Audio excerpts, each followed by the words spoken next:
আসসালামু আলাইকুম রহমতুল্লাহ বরাকাত। আজকে আবারও চলে আসলাম একটি ক্ষুদ্র মৌমাছির চাক থেকে মধুগুলো সংগ্রহ করার জন্য, বলতে পারেন মধু হারভেস্ট করার জন্য।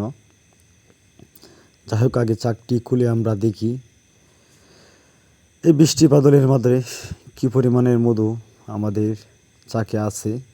আলহামদুলিল্লাহ, ভালো পরিমাণের মধুই বোঝা যাচ্ছে প্রতিটি ফ্রেমে আছে। ফ্রেমটি ভরপুর হয় নাই, কিন্তু বাকিও রয় নাই। তা আমাদের বক্সটি ভালো পরিমাণের মধু হবে।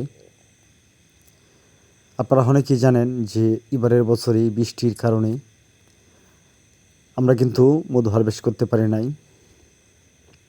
যারা আমরা সেরেনা মৌমাছি লালন পালন করে থাকি, শখের বসে পেলে থাকি, তারা অনেকেই মধুগুলো সংগ্রহ করতে পারে নাই। এবং আপনারা জানেন যে আমি শুধু শখের বসে পালি না, আমি কিন্তু এটা বাণিজ্যিকভাবেই চাষ করার চেষ্টা করি। দেখেন, মোটামুটি ভালো পরিমাণের মধু রয়েছে, একদম ক্যাপিং করা মধু, 100% গ্যারেন্টিযুক্ত মধু। দেখেন, যে জায়গাটাই আপনারা সিল করা দেখাচ্ছেন, দেখেন একদম সিল করা। দেখেন দড়াটা পিঠেই হালকা পরিমাণের জায়গায় ডিম রয়েছে।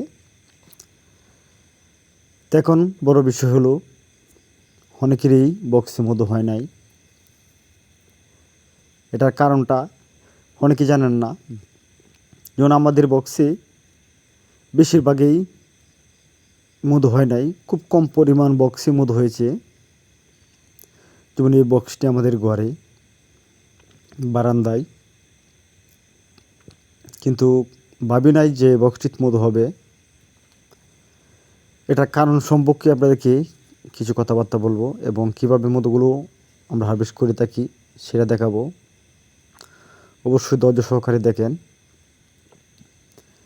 এটা কিন্তু আমাদের সবারই জানা দরকার, সবারই বোঝা দরকার যে এই সিজনে এই বৃষ্টির মাধ্যমে কেন আমাদের এই বক্সে মধু হয়েছে। এবং আগে আমি আরেকটা ভিডিও দিয়েছিলাম, সেই বক্সটি মধু হয় নাই। সেটা আপনাদেরকে বোঝানোর জন্য, জানার জন্য আমি চেষ্টা করব। কিন্তু আমি আপনাদের এই সমস্যাটা সমাধান করার জন্য ইনশাল্লাহ সামনের বছরই চেষ্টা করব।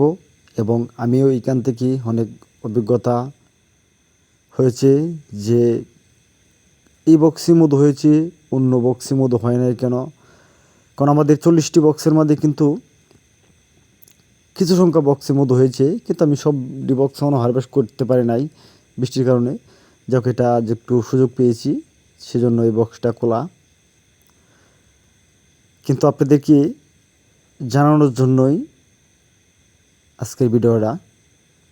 মধুগুলো আমরা যখন হারভেস্ট করি, কিভাবে করলে মাছিগুলো নষ্ট হয় না, এবং আপনাদেরকে বলবো আজকে যে কী কারণে আমাদের এই বক্সে মধু হয়েছে এবং কিছু কিছু বক্সে মধু হয় নাই।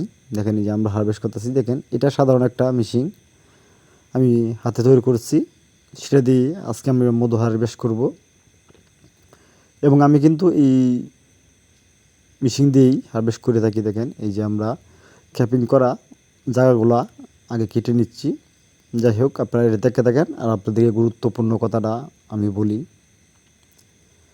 যেখানে আমরা যখন পুরান যে রানীগুলা বক্সে রেখেছিলাম, সেই বক্সে কিন্তু আমরা এক ফোঁটা মতো খুলতে পারি নাই। যে বক্সটি আমরা নতুন রানী করেছিলাম, সেই বক্সটিতে কিন্তু মোটামুটিভাবেই মধু হয়েছে। এখন আপনারা বলতে পারেন যে এটার কারণটা কি।